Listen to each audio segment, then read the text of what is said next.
Howdy, everybody. Welcome to Western Month here on Booker 749. Allow me to introduce myself. Ladies, gentlemen, you can call me Jason Lash.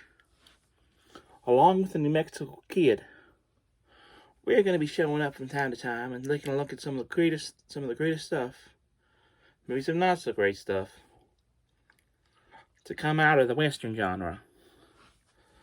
So I'm going to start things off.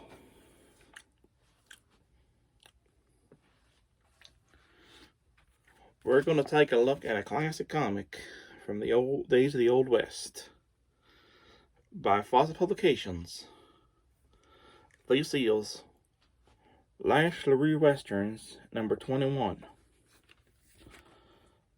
Now, this is one of those comics that actually later on jumped series, but I can't remember off the top of my head who published the rest of the series, but it did start in Fawcett Publications, and if you guys are fans of Sir Jam, that name should be pretty familiar to you.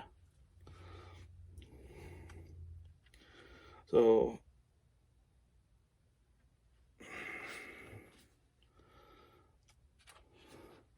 the first story in here, and the thing I followed, see, features Lash LaRue and his twin brother, the Frontier Phantom, in the Train Looters. For those, essentially, a group of highly successful train robbers have been causing trouble for a certain train line. It's up to Lash LaRue and his twin brother, the Frontier Phantom, to set things right. Now, the next story here is kind of a one and done. It's a comedy cowboy character called Molasses Mouth. The story is called He's Dynamite. And it's a one and done, talking about a gal's hair and how Molasses Mouth thinks his girl would look good in the same kind of do. Why? Sorry, I must have tumbleweed got my nose some. Woo-wee. Tell you, we're our family, we never sneeze soft. Next up here is The Buzzard's Trail by John Martin. And this features the character of Doc Kenworth, who is not only a doctor of a western town, but is also the sheriff. So yeah, that might be the only western town I recollect you can go to and get shot up, and the sheriff can patch you up right there and has a license to do it. Well, our next character is another comedy character. We got Dusty Dusty in Just a Jester. Dusty's another comedy character, though his story goes a little longer than Molasses Mouth. And it certainly ends with a pretty interesting punchline.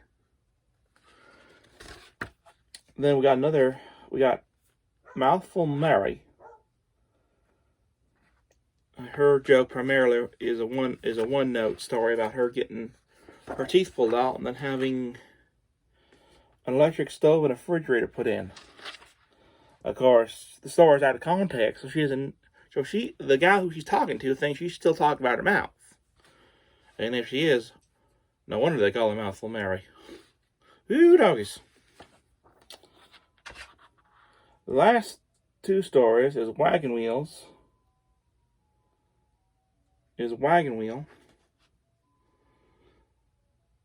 Makes another one-shot character, makes a train joke.